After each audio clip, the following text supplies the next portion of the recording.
South Africa's President Cyril Ramaphosa spoke in New York during a special meeting marking the 81st anniversary of the United Nations General Assembly. He urged member states that peace in the Middle East depends on the universal application of international law, saying that justice, not impunity, must guide the global response. Thank you, Your Excellency, the Chair of the Assembly. We take this opportunity to thank the United Nations Assembly to give us a chance to speak. 30 years ago, South Africa was born as a new nation, equal, united, and free from apartheid. We adopted a new constitution as the birth certificate of our new nation.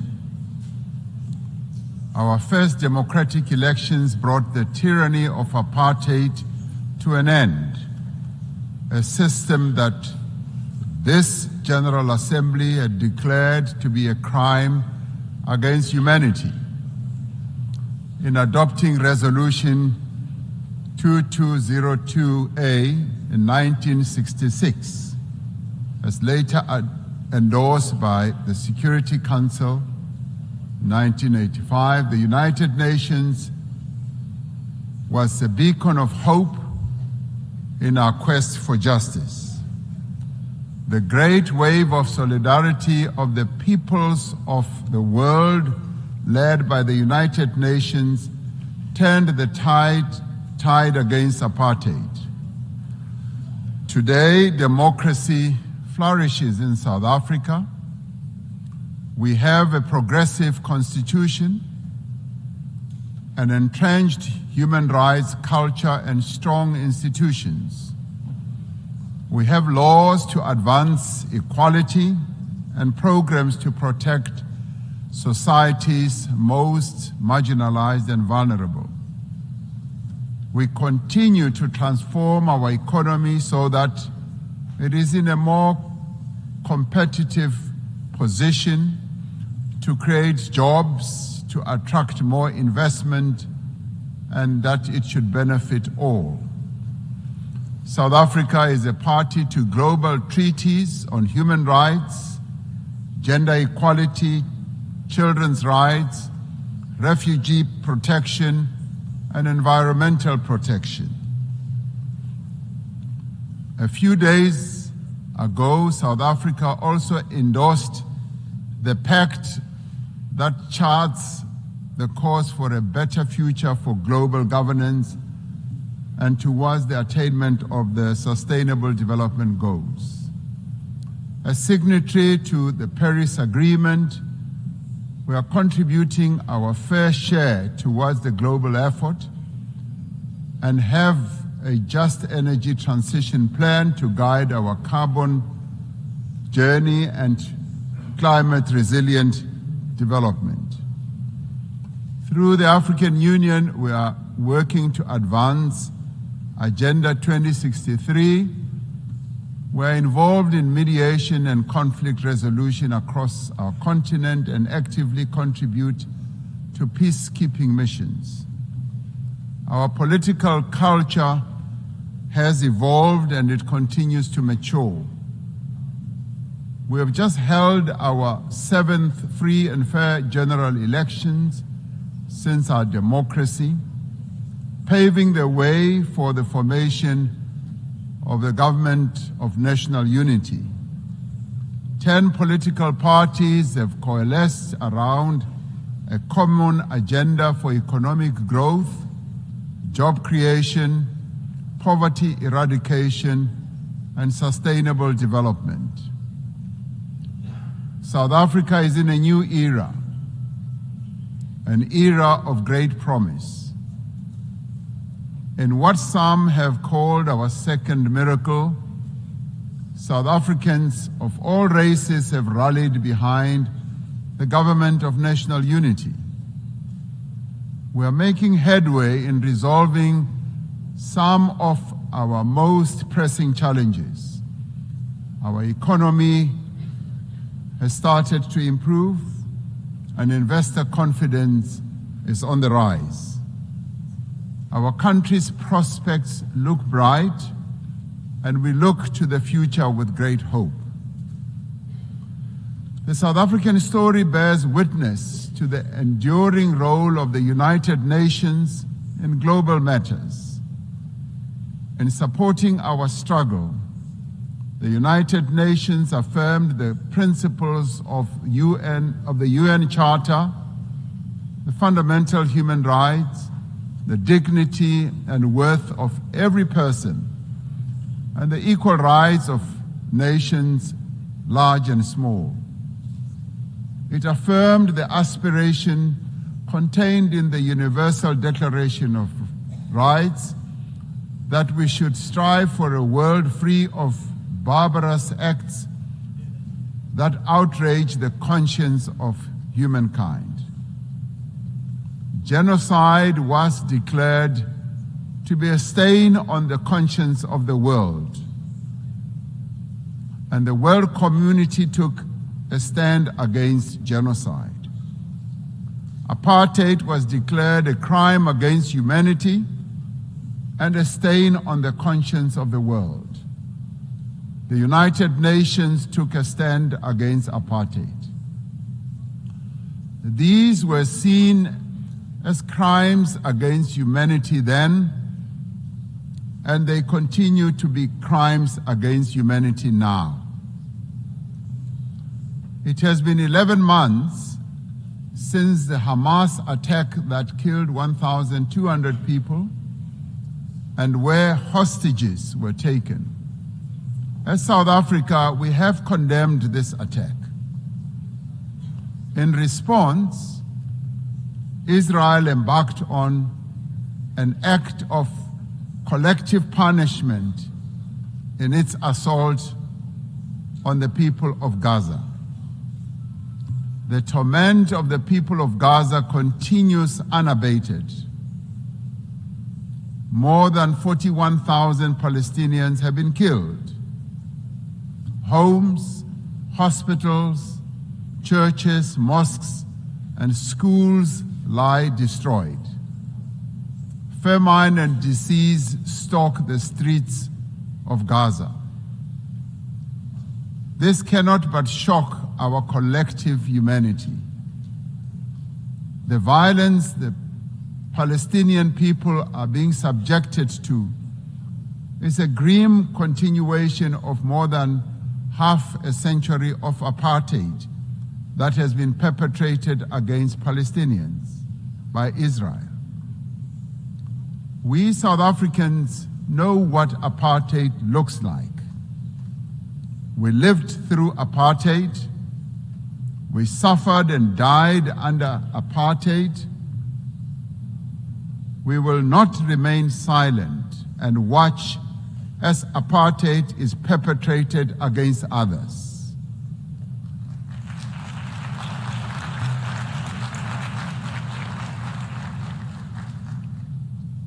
Through the United Nations and the instruments it wields, we must end the suffering that Palestinians are being subjected to. We are called upon to uphold the principles of the UN Charter and to uphold consistently and in their entirety the fundamental tenets of international law. International law cannot be applied selectively. No one state is more equal than any other. In December last year, South Africa approached the International Court of Justice, seeking an order to prevent Israel from committing genocide against the people of Gaza. We did so in terms of our obligations as a state party to the Convention on the Prevention and Punishment of the Crime of Genocide. As South Africa, we welcome the support that a number of countries have given to the case that we have launched at the ICJ. The ICJ's orders make it clear that there is a plausible case of genocide against the people of Gaza. They further make it clear that states must also act to prevent genocide by Israel and to ensure that they are not themselves party to the violation of the Genocide Convention by aiding or assisting in the commission of genocide. We reiterate our call for an immediate ceasefire and for the release of all hostages. The only lasting solution is the establishment of a Palestinian state, a state that will exist side by side with Israel, with East Jerusalem as its capital. Our moral conscience further demands that we exert every effort to bring peace also to other countries, especially the eastern part of the Democratic Republic of the Congo, to Sudan, to Ukraine, and other parts of the African continent. We must realize the aspirations of the people of Western Sahara to self-determination. Achieving and maintaining peace and security requires the collective will of the community of nations gathered here. It requires that the UN Security Council should be a more representative body and inclusive. 78 years since its formation, the structure of the United Nations Security Council remains largely unchanged. Africa and its 1.4 billion people remain excluded from its key decision-making structures. This cannot continue. The Security Council has not fulfilled its mandate to maintain international peace and security. The UN Security Council must be reformed as a matter of agency.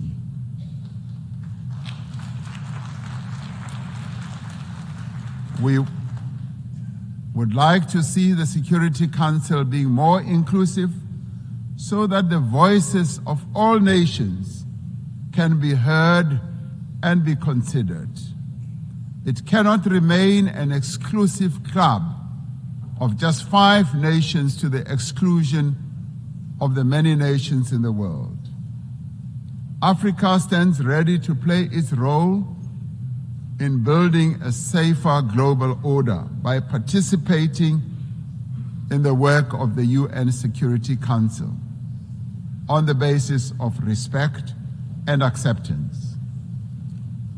The African Union and its member states are engaged in mediation, in dialogue and diplomacy across our continent to create conditions under which peace and development can take hold.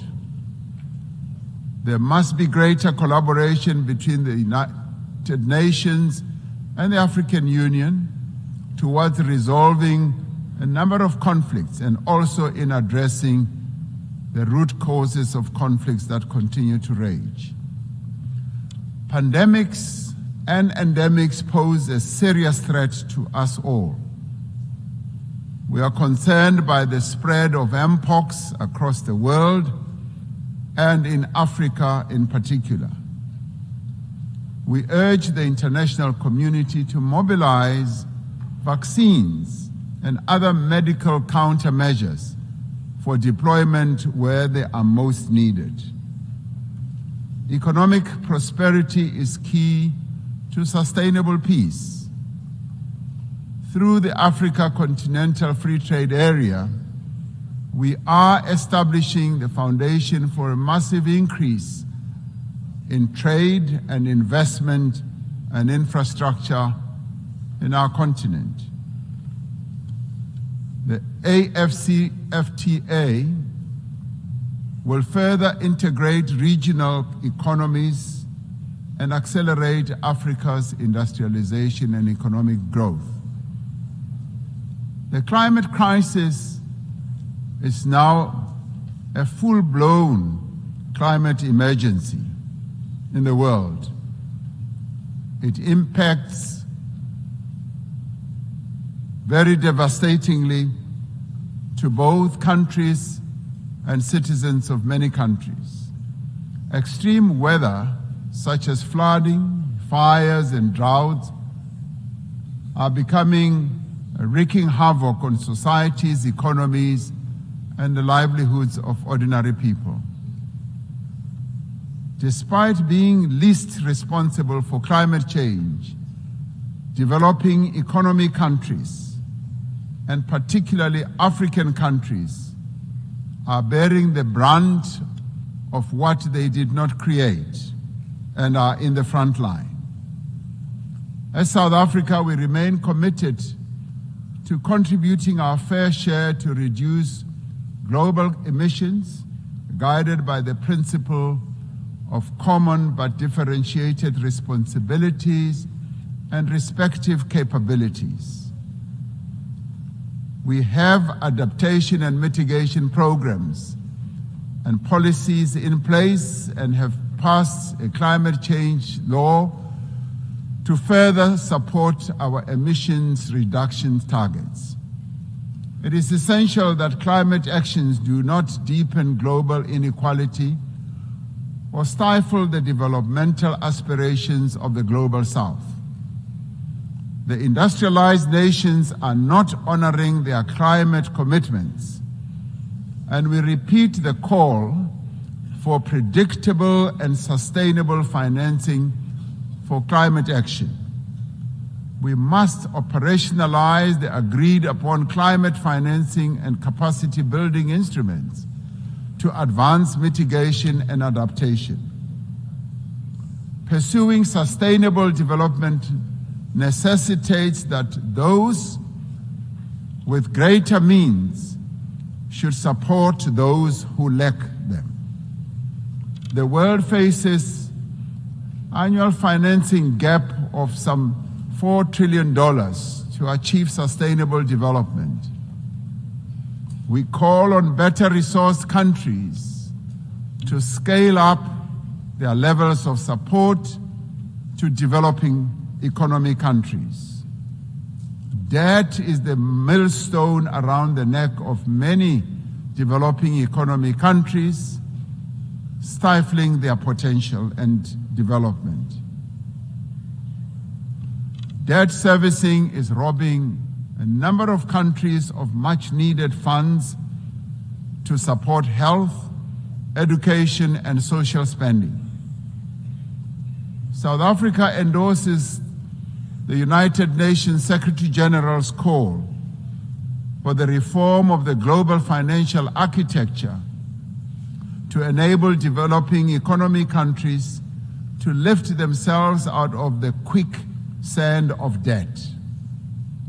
We must commit to systems for financing development that are more accessible, agile, and equitable. In 2025, South Africa will assume the presidency of the G20. We will use this important role to advocate for the peoples of Africa and all of the global South, for their development and advancement. South Africa welcomes the adoption of the Pact for the Future and congratulate our sister country, Namibia, as well as for the Federal Republic of Germany for having ably steered the United Nations towards the adoption of the resolution in this regard.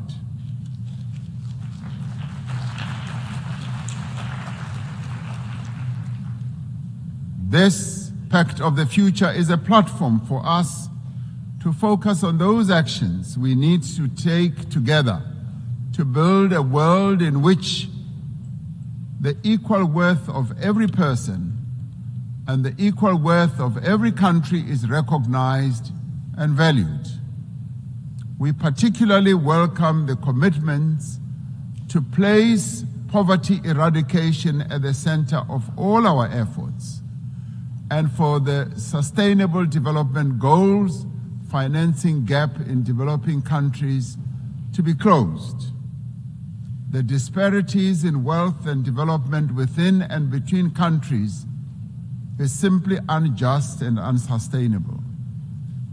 We must continue to strive for equal treatment, for equal opportunity and advancement for all individuals and all nations.